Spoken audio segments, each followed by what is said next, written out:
So we're going to call the docket.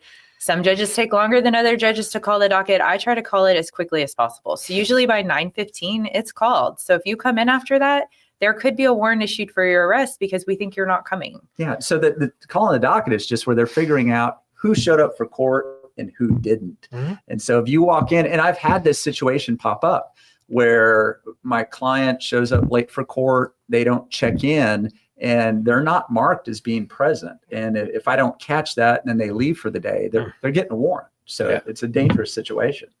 Yeah. And remember, before that warrant's issued, a bailiff has called your name 3 times out there loudly. So if somebody calls your name, you need to go ask why, because that may just be that you haven't checked in.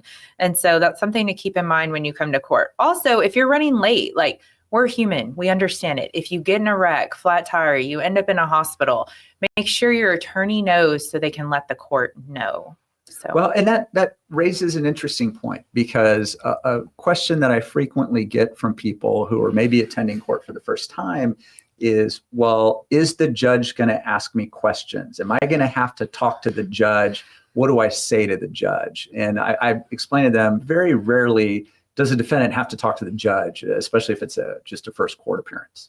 So on the first court appearance, typically the only thing the judge needs to know is if you're represented by counsel, if you would like to apply for counsel, or if you're going to hire counsel.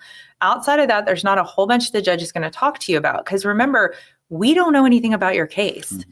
We're not supposed to know, because we're supposed to be neutral, right?